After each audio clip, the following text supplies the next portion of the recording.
What's up guys, it's Austin and welcome to today's vlog. Today I'm going to be talking about horror movies that people have watched that haunted them afterwards or during the movie as they're watching it. Now I've had this happen with haunted videos where I watch like paranormal investigators on YouTube. They'll be doing like a haunted video and I'll randomly hear like footsteps unexplainably upstairs. Like this has actually happened to me. I actually watched a haunted documentary slash movie. I'm going to talk about my personal experience in this video too. I have talked about it on this channel before, but it was a while ago, so I wanted to put it in this video because of the topic, because this has happened to me. I'm gonna make this known right now that no, this does not happen to everybody. I can just see someone typing in the comments being like, this doesn't happen to everybody, dude. I know. It happens to a very select amount of people. It doesn't happen to everybody. I'm very aware of that. So before you start typing on your little keyboards, I know. I just wanted to tell you guys these experiences because they're pretty terrifying. So let's get into it. So starting with The Conjuring 1 and 2,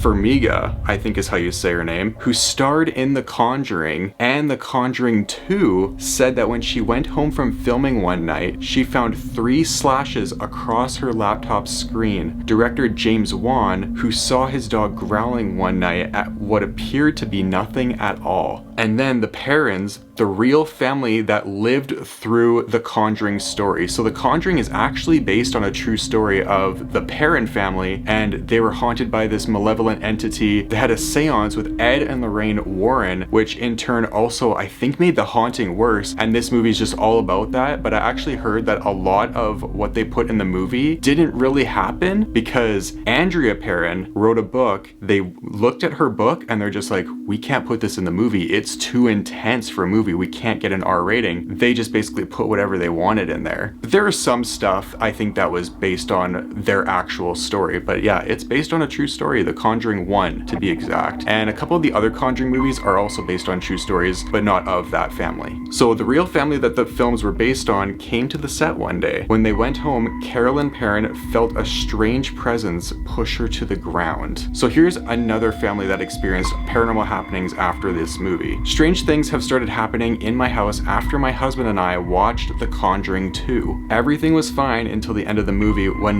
Lorraine said the name Valak. Now, if you don't know who Valak is, that is the demonic nun character that's in the movie. I'll put a picture of her on the screen right now. If somebody said that name and this happened, I'd be freaked out. So this is what happened. As soon as she said the name, our back door swung open and it sounded like someone came running into the house. Could you imagine? Someone just says Valak from in the movie, like just a character from the movie says Valak, and the door just swings wide open and you hear like running, like someone running at you. That would freak me out so bad. I don't think there's anything more terrifying than some creepy dude or anything just like running at you. I just find that completely terrifying. When my husband went into the kitchen to check, there was no one there. For the last 3 days, we have heard knocking on our walls at night and the sound of someone walking up our stairs. I know it is because of that movie, and we're already talking about calling a priest over for a blessing on the house. There is something wrong with that movie. This next story is also about people that watched The Conjuring 2. Last night, we watched part of The Conjuring 2, not all of it. Since my son was scared already, my husband went to put my son off to bed and slept with him at almost 3 a.m. My husband came back to our room, and in our bed we hear a sound of dishes breaking. My husband gets up, turns on the light, and the picture of us married, the beautiful picture frame it stood in, was broken in 2. I should not have agreed to watch that movie. All my stuff in my closet is put away so neatly. I'm still trying to understand how it could have flown and broken like that. Yeah, that is weird, because if it's like stuck to the wall and somehow or like nailed there, how does it just fly off the wall? That's not just wind. That's got to be something literally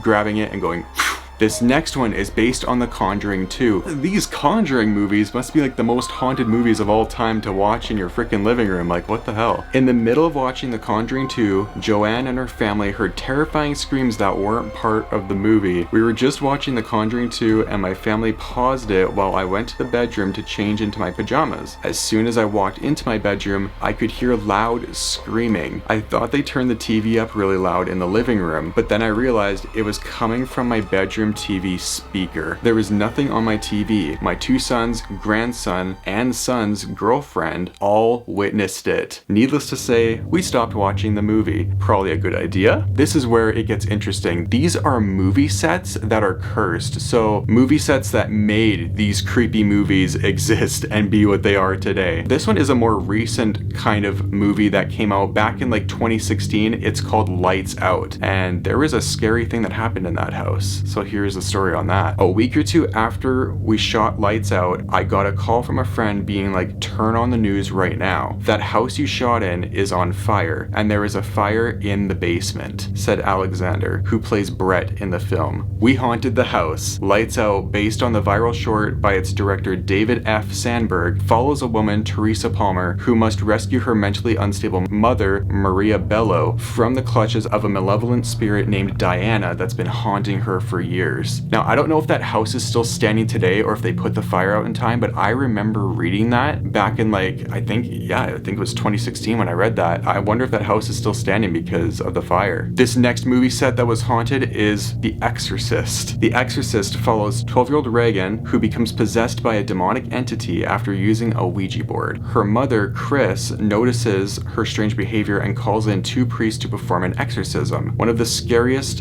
and most profitable horror movies of its time. It was the first horror movie ever nominated for the Best Picture Oscar. The first sign of trouble came in 1972 for the Reagan's family home, burned down after a bird flew into the circuit box. The disaster set production back massively and unsettled the crew, as the only room that survived the fire was the bedroom used for the exorcism scene. Could you imagine how scary that would be, hearing that? Oh yeah, guys, this set lit on fire, and the only room that was not touched or torched by the fire and flames was the room where the exorcism was done in the movie. Not like a real exorcism, but like an exorcism that they filmed in the movie. Basically, there were actors who also died after this movie was filmed, and then 7 others passed over the course of filming, and 1 female reporter even died at the hands of an actor playing a nurse. And then, after people went inside a theater in Rome to watch The Exorcist, lightning struck a nearby church and left the shape of a cross on the ground below. This film also caused many people to pass out,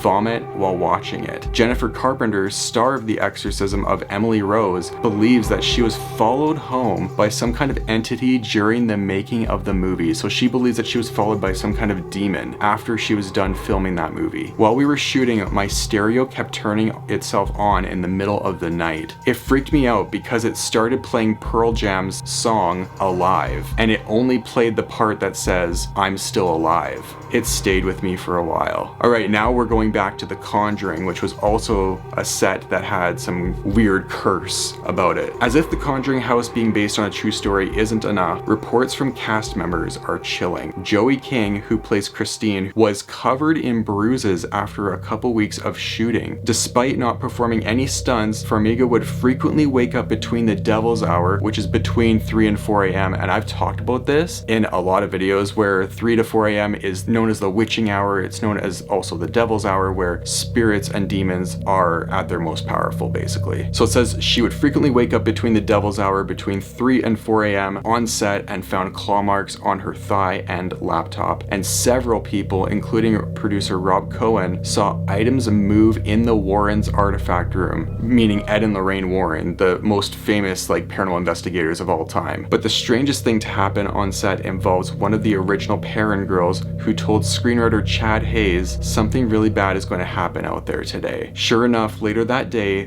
the girl's elderly mother fell and broke her hip so seriously that she required an operation.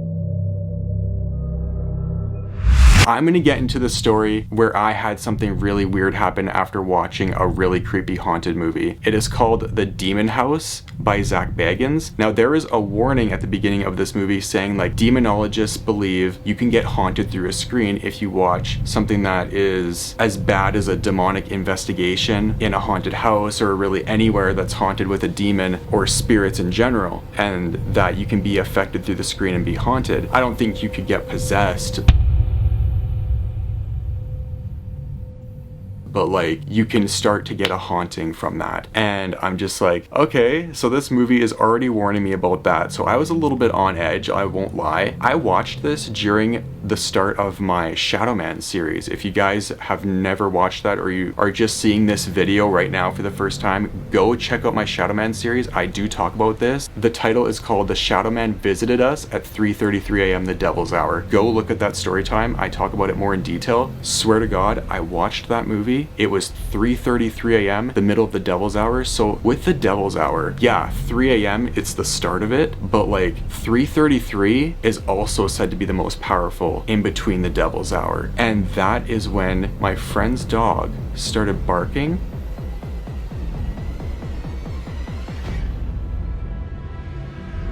My friend was asleep beside me. His dog just randomly starts barking out of nowhere. She never barks like this to go outside. She was barking like something was scaring her or like hurting her or something. It was really weird, and she never barks like that to go outside. Never whines or anything. And I wake up Mike and I'm like, dude, your dog is barking, and it's 3:33 in the morning. And he's like, oh, that's creepy. So then we go upstairs, we check around the property because we thought somebody was in his yard. So we go to the backyard, we check out the door, but as soon as we looked out the window, we're just like, okay, no one's here. So then we thought, okay, it's safe to open up the door. So we did go outside. We opened up the door and no one. There's no one there. So we just all went back to what we were doing, and we're just like, wow, that was terrifying. And I was like shaking for quite a while after that, because at the beginning of that movie it said demonologists believe that spirits can affect you through the screen when you're watching a haunted investigation video. That was a pretty scary night for both of us, and let's just say that started one of many paranormal encounters for us. But anyways, guys, that is the end of this video of me talking about movies that haunted people after watching them, and basically what could happen if you possibly watch one of these movies. But anyway, I'm gonna wrap the video up there. I hope you guys enjoyed it. Don't forget to please comment, like, and subscribe, and I'll see you guys next time. Peace.